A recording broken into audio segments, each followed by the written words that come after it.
Belle soirée à Québec sur le bord du fleuve. Je vous ai pas oublié.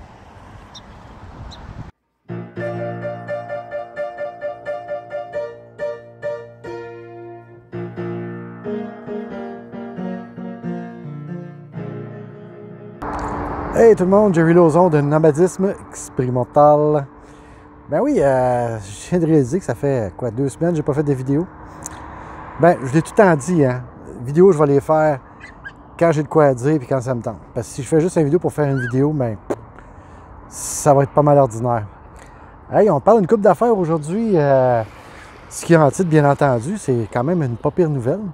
Mais je vais vous faire aussi des petits suivis sur ce qui se passe avec The Van. Et qu'est-ce qui s'en... Oui, dans les dernières semaines, c'est pas mal van, boulot, dodo. On est très chanceux à l'usine. Je pense que la promotion du acheter local fait effet parce qu'on n'a jamais été occupé de même. Je suis très chanceux parce que c'est pas évident pour tout le monde.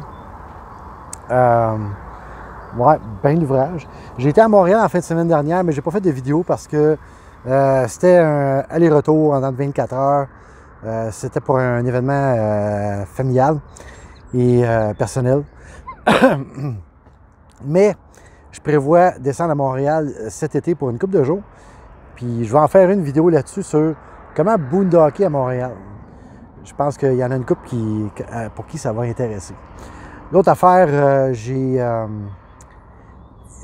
été à la journée porte ouverte chez Roadloft. J'ai pas fait de vidéo là non plus parce que Sam était tellement occupé. Puis je ne peux pas passer toute la journée. Mais j'ai quand même filmé un petit peu.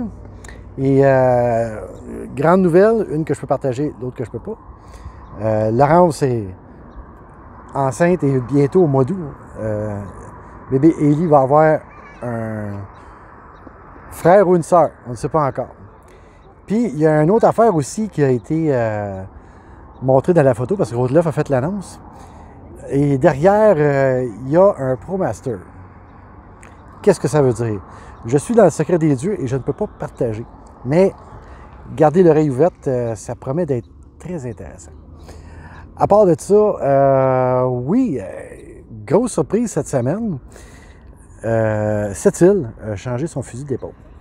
Tel que rapporté dans le Nord-Côtier, le journal du coin, le Nord-Côtier, il va avoir 7 places de disponibles.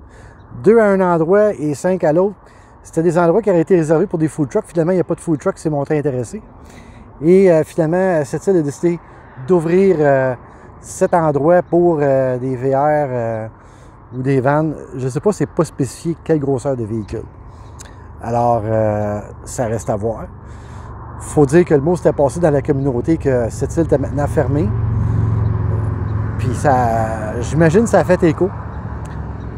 Alors, c'est une bonne nouvelle. C'est pas grand-chose, 7 spots, mais c'est un début.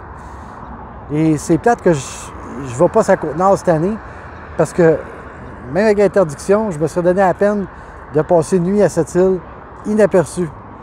Alors, peut-être l'année prochaine, on verra. Parce que, comme je l'ai déjà dit, cette année, ben, je descends en Nouvelle-Écosse. Pourquoi? J'y ai jamais été. J'adore les maritimes. J'ai fait le Nouveau-Brunswick, j'ai fait l'île du Prince-Édouard. C'est de toute beauté, les gens super accueillants. Puis je m'attends à la même chose en Nouvelle-Écosse. Enfin, c'est les échos que j'ai. Alors, c'est ça qui est prévu pour les vacances de cet été. Alors, Sept-Îles, bravo. Mettez-en plus, on va venir. Parce que cette année, avec l'association Van Life Québec et Tourisme Côte-Nord, on a mis en place, on a aidé à mettre en place plus d'endroits sur la Côte-Nord pour pouvoir faire des arrêts dodo. Et ça, ben, c'est pas juste pour les membres de l'association, on l'a fait pour la communauté at large. L'association travaille toujours pour la communauté et si vous décidez de l'appuyer, c'est très apprécié. On travaille fort, oui, parce que je fais partie du comité administratif de l'association depuis ses tout débuts. Et dernièrement, on va vous dire qu'on met en place plus de choses, ça s'en vient de plus en plus professionnel notre affaire parce que c'est roulé par des bénévoles, mais on s'entoure de gens compétents pour faire avancer l'association, faire avancer les choses. Et plus que l'association est solide, plus qu'elle est crédible auprès des gens à qui on veut faire part de nos besoins, de nos attentes. Et en même temps, c'est donnant-donnant. On veut savoir mais qu'est-ce qui inquiète aussi les municipalités. Et essayer de les aider là-dedans. Alors, pour l'association, ça va très bien. Fait qu'en gros, c'est les nouvelles. Ah, je vais vous parler de la vente. Il y a une couple d'affaires qui s'en vient. Enfin, c'est de l'entretien, là, des petites surprises, mais je vous parle de ça. Oui, la vanne. J'ai finalement pris le temps de la nettoyer. J'ai été au lave-auto. Et après ça, j'ai passé la carrosserie avec mon produit céramique pour la protéger pour l'été. Et en même temps, ça me donnait l'occasion de l'inspecter de près.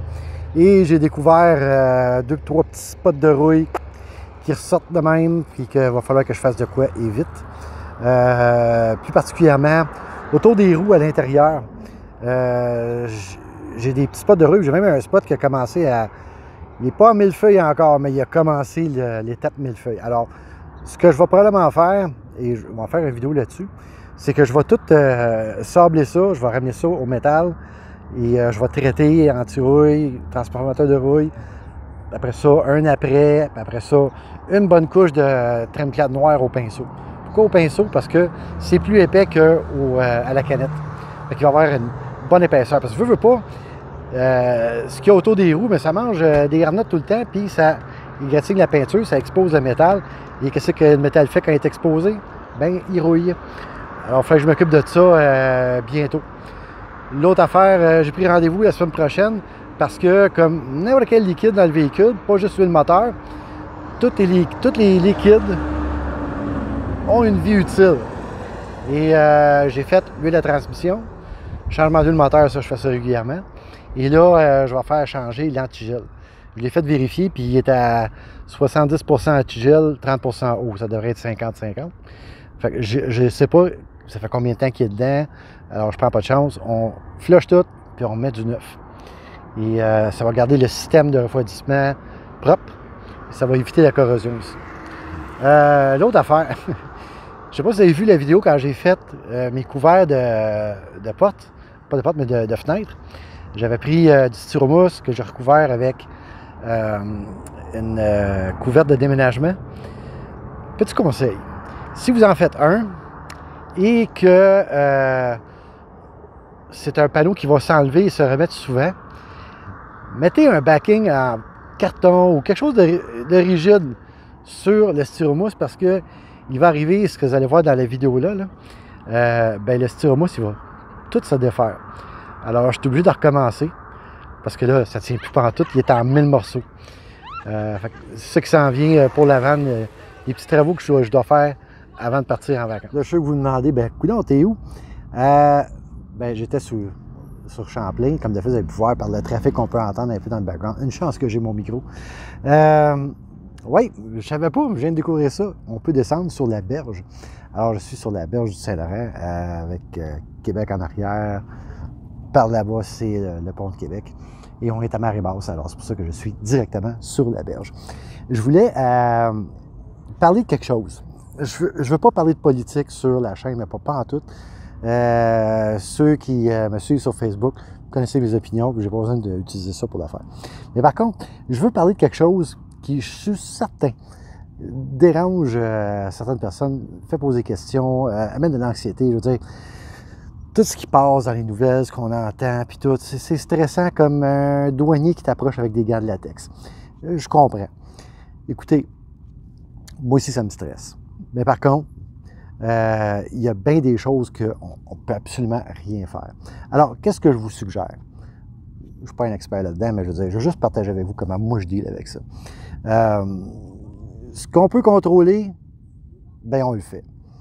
Qu'est-ce que je veux dire par là? Exemple, si je regarde qu'il y a un groupe qui s'est créé pour des vanners qui vont passer l'hiver dans le sud, qui se regroupent pour aller au Mexique. Fait que ça, c'est une mesure concrète. On prend contrôle de la situation. Alors, ce genre de choses-là. Puis des fois, ça peut être juste des petites affaires au quotidien. Exemple, à soir, j'aurais pu rester parké dans le stationnement de l'usine, mais non, il fallait que je sorte. Parce que si je me connais, si je me laisse aller, bien, je vais foirer devant mon téléphone toute la soirée dans le parking de l'usine. Pourtant, il faisait tellement beau à soir, après une journée de pluie intense qu'on a eue, bien là, je ne peux pas rester là. Puis en plus, bien, il faisait chaud. Et la meilleure façon de combattre les canicules, à part de se trouver une place avec l'air climatisé, bien, c'est sur le bord du fleuve avec une belle petite brise. Et bonus, quand je suis arrivé, il y avait un club de voile qui faisait des manœuvres, mais comme vraiment proche du quai à Frontenac. C'est malade. C'est la première fois de ma vie que je voyais ça. Je veux dire, des bateaux à voile, j'en ai vu plein au quai. T'en vois un une fois de temps en temps, mais en gang de même, proche comme ça. Puis, hey, ça joue au chicken, là. C'était débile. Pas de moteur à rien, juste avec des voiles. Fait que j'imagine qu'ils se pratiquent en tant qu'équipage pour faire des manœuvres. En tout cas, il était proche en maudit. C'était quelque chose à voir. Dans le total silence. À part... à part que quand le bateau d'un ML est passé avec le boum tchika boum, ça résonne sur l'eau. Hein? Ça a comme cassé le fun, en tout cas, qu'est-ce que tu veux. Et la brise était bien le fun jusqu'à temps qu'un train arrive, puis il décide de se stationner là, puis de marcher au ralenti pendant je sais pas combien de temps, avec les fumes de diesel. Écoute, tu peux pas tout avoir. Et finalement, le train est parti. Je suis rendu sur le bord de la berge. Alors, attendez pas. Dire, peu importe c'est quoi tu veux faire. Fais-les là. Attends pas. Tu es capable de le faire. On ne sait pas ce qui nous attend plus tard. Fait qu'il faut profiter de chaque moment maintenant. On contrôle ce qu'on peut, puis ce qu'on ne peut pas contrôler, ben regarde, il arrivera ce qui arrivera, on dealera avec quand ça va arriver. C'est la seule chose que je peux vous dire. Hey, j'espère que vous avez trouvé ça intéressant. On se voit au prochain. Prenez soin de vous autres, puis j'ai encore croisé aujourd'hui des abonnés à la chaîne. Bonjour à vous autres. Puis ça me fait toujours un plaisir de voir les gens en vrai. Fait que sur ce, bonne route. Au prochain. Bye.